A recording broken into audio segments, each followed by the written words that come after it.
Well, let's go down the road less traveled. No, this is not a Spyderco, Benchmade, typical whatever Kershaw ZT. Okay, get that out of the way. This is Fat Dragon. Fat Dragon.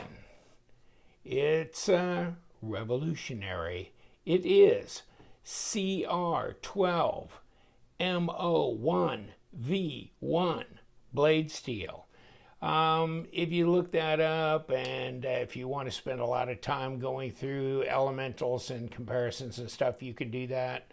Um, Basically, from what I could gather from the research I did, was that it's a 12% chromium cold work tool steel. Okay, so just like D2 is. So it's very similar to D2 in that respect. Has a lower amount of vanadium, although it's supposed to be good at edge retention and that kind of thing. So is this better than D2, worse than D2, about the same as D2? I don't know.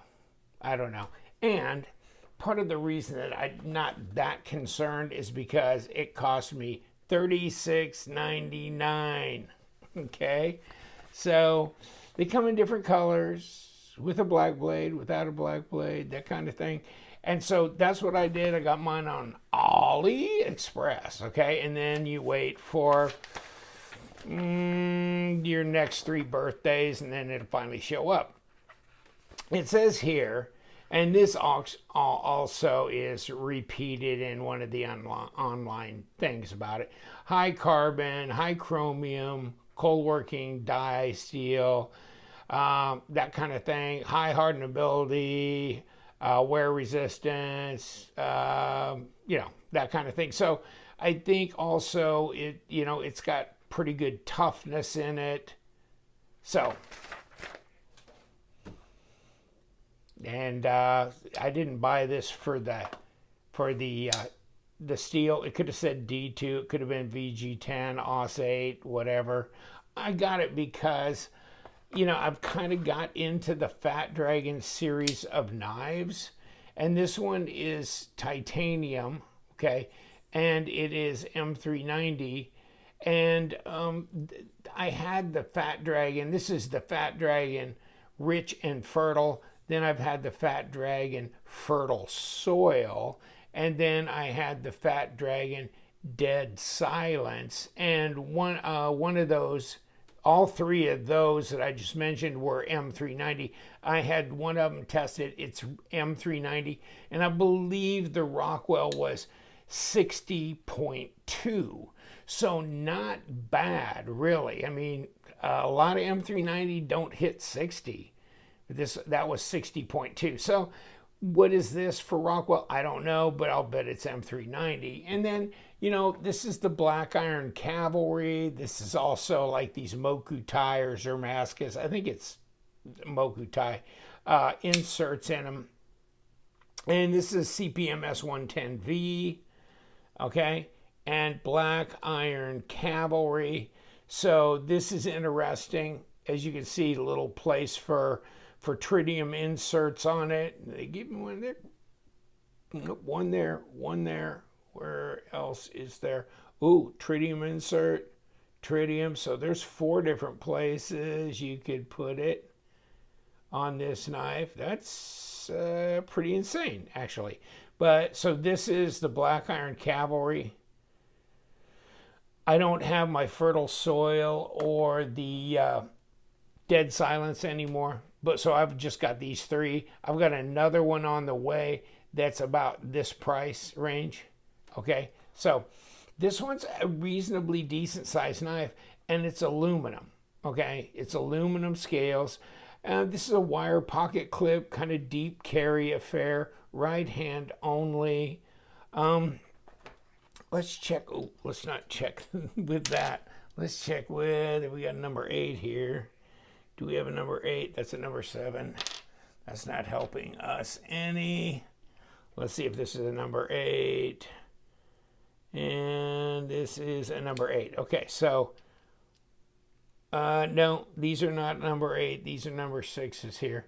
This is number 8 here. So I guess the body screws are number 6s, not number 8s.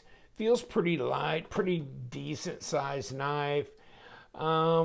It's not real quick over the detent ball, and the problem is that the flipper tab is so muted in a way that, I mean, it's kind of kicked back like this, so it'll get past your thumb before we're over the detent ball.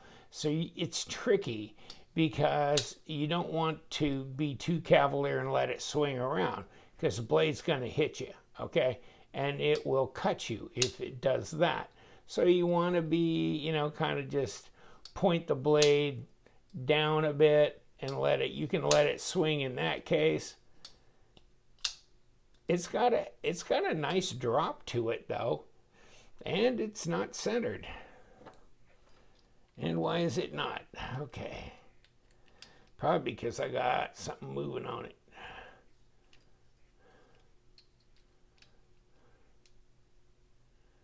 Okay, now it's centered. Yep.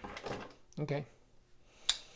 We will take this apart. I've probably got one of these pivot screws is backing out on me. Okay, we're good. Now we're going.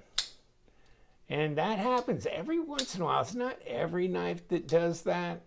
It's probably about 1 out of 50 where one of the pivot screws will back out little by little when you fidget with it. And so you might have to put some thread locker on it to keep it from doing that continually. Backspacer is aluminum. And, you know, it's kind of inset here. I mean, so that your paracord or lanyard or whatever, it's not, the knife is not sitting on it. It's cut away here. That's nice.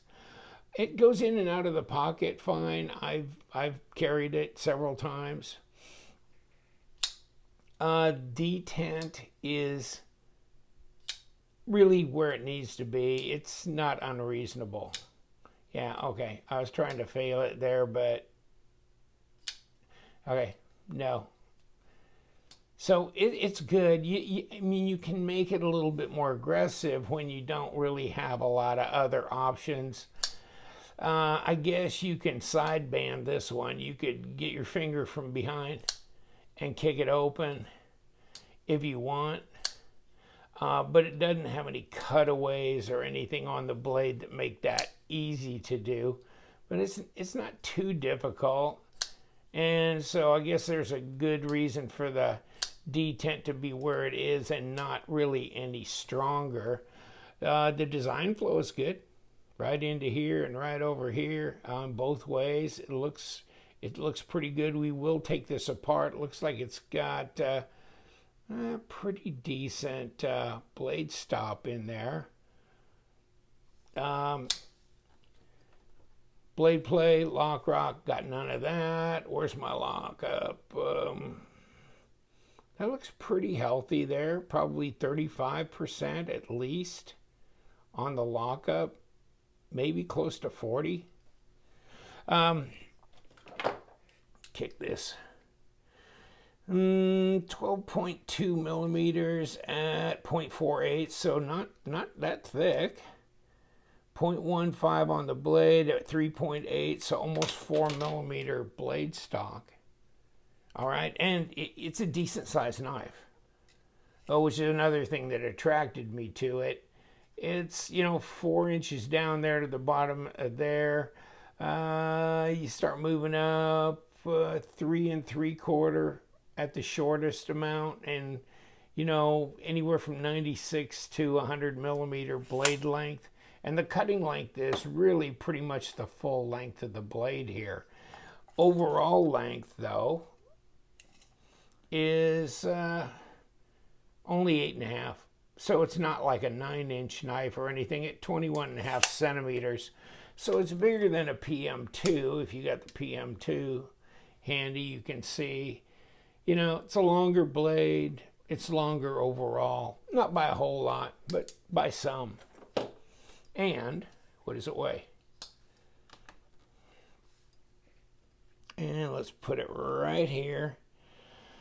Well, it's under 4 ounces, so it's not that heavy. It's 111 grams. I mean, box is nothing to brag about, and it didn't come in real good shape from China. Oh, and there, yeah, I forgot about this. Yeah, you keep getting these little things when you get a Fat Dragon knife. And well, let me see what it says on the other end. Nothing that I can read, at least. I keep thinking my other Fat Dragon stuff has these little things in them too. Yeah, I got one in here with this one as well. So, yeah. And I believe on my Black Iron Cavalry, probably got one as well. And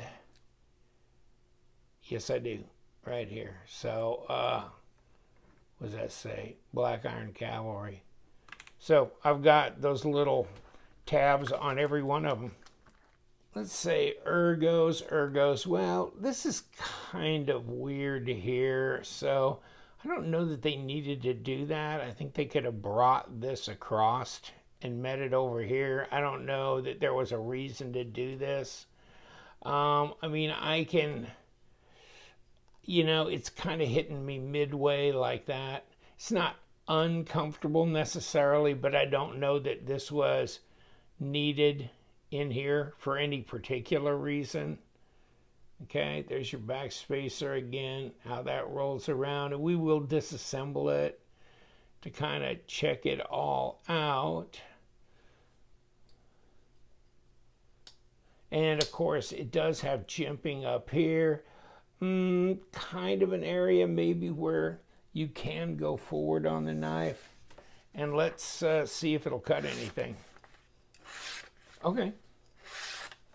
Okay, it's sharp out of the box, so that's pretty reasonable. Yeah. I mean, I just thought it was interesting because I like the design. And I definitely like the price, and I thought it might be interesting to check out. There's another one that's around the same price that's a different design. It's got kind of some slots along here. And it comes in both the aluminum and in G10. So I ordered a blue aluminum, but you can get it in like red G10, blue G10, whatever as well. So that'll be another interesting one from Fat Dragon to check out if you're into kind of the odd and unusual brands. And, for $36, I don't think you're really exposing yourself to a whole lot of risk there. Let's see what we got for blade to handle. And you're kind of rolling up this way, but I think you got all the blade in there that you need. And relatively thick blade stock to boot.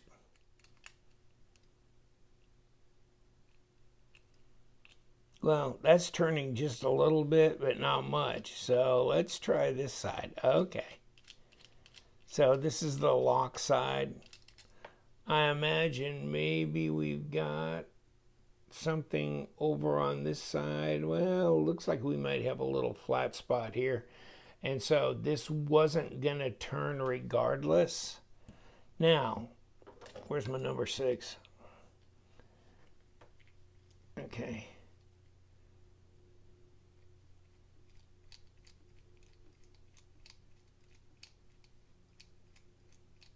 And another one. Come on. Got to kind of hold it from the back side, it looks like, to get it to come out this way instead of the other side. Let's try this. And no, that is a number 8, I think. And yes, it is.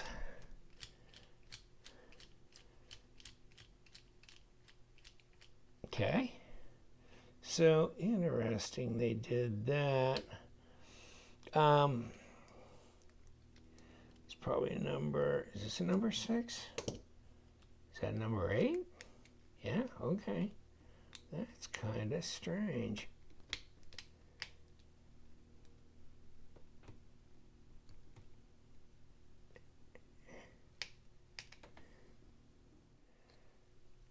let's see what we can do here. Okay, there's one body screw. There's another body screw. There's the other body screw. Let's see if we can get, if this is going to come off. And it will. I wasn't able to move that pocket clip off. That thing was on there. And I skipped a tread and then decided I didn't want to put any more pressure on it, so I'm going to leave it alone. And then here's your subframe or whatever it is, your lock bar really.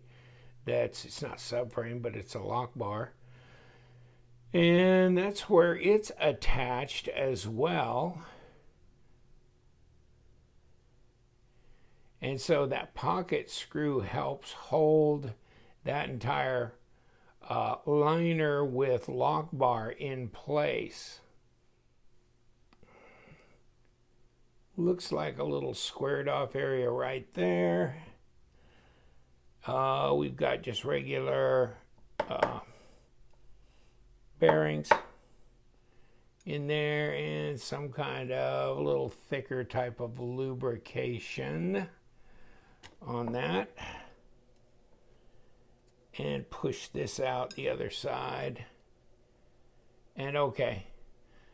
So it comes through from the front, and you can see just this little squared off piece here goes into the back to hold this in place, where this is squared off over here.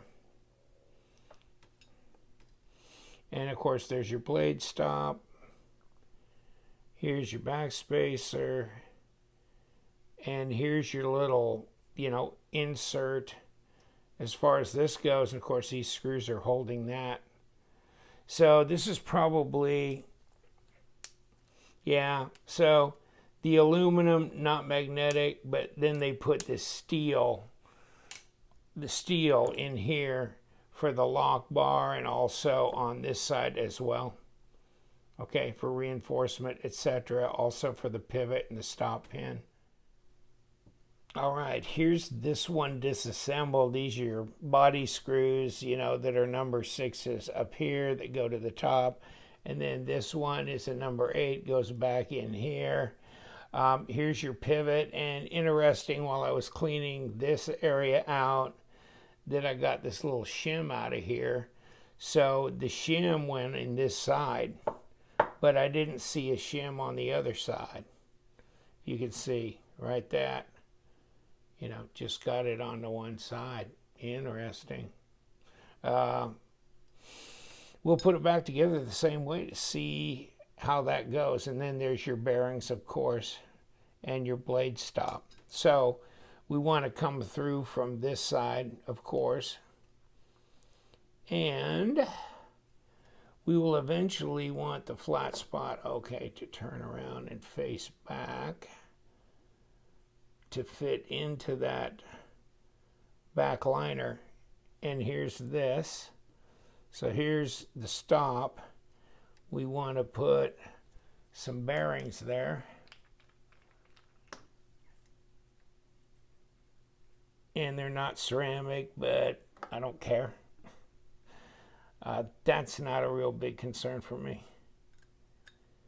Now let's see if I got that shim back in the right side. Ooh, and look at this. Yeah. I don't know that one fell out or if that's my fault or where that came from when that came back out of there. But I'm missing a bearing right there. Very strange. Well, I'm missing a bearing. I guess if I cared enough, I could go to Knife Maker Supply, all that. I can get more bearing rings, and or I can get some more bearings and insert one in there. I've got bearings, but you got to get different size ones. I got these on Amazon. You can get ceramic bearings, different sizes, whatever. So if it's a big deal, but yeah, it shouldn't be missing one. Hello. So that's not pleasant. Okay. So we're sat down here. Let's get our pivot refigured here. And this, let's get our 2 screws that are up in here reinstalled.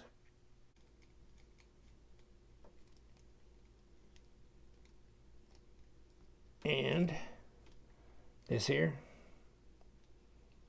like this.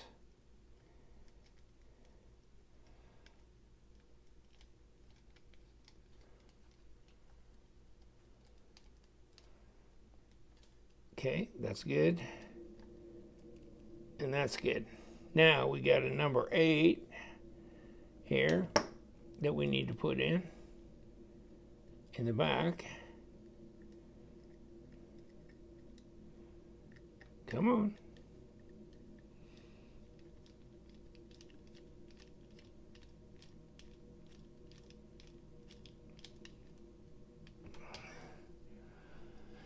Okay, where are we? Well, we're centered up. What's our action like? That's fine. Just kind of freaky. I'm missing, a ball bearing there, and also the screw on this pocket clip was not gonna have it. So, well, that's issues with hardware. That's for sure. That's unfortunate. I would hope, and I will get back to the seller and let him know, missing a bearing, and this got jacked down so hard that I really don't want to work on it anymore to try and undo it, and there's no point, because this whole thing comes off without removing the pocket clip, but yet there's really no excuse. That screw should come loose. Shouldn't have been jacked down that hard. Otherwise, here we are. Okay, got the revolutionary. The action's great. That's fine. Yeah, disappointing to miss a bearing. Not that all body screws on all budget knives cooperate well. I mean, I can tell you stories of Civivi and Kubis and others where the odd screw here or there, had a difficult time being removed, and or just had to send it back and get them to remove it or exchange it or whatever. So it happens. Thank God it doesn't happen very often. This didn't prevent this knife from being disassembled and reassembled. It was just the deal on the pocket clip, which is right hand only anyhow. But missing a bearing on that ring, unfortunate, not the end of the world. Obviously really doesn't have much of any effect on the action on this knife. And yes, it's centered.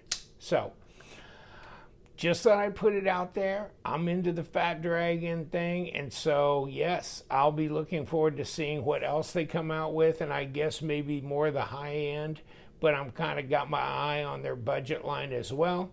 Thanks for joining me. You know what we do. We love them knives, so you guys stay sharp.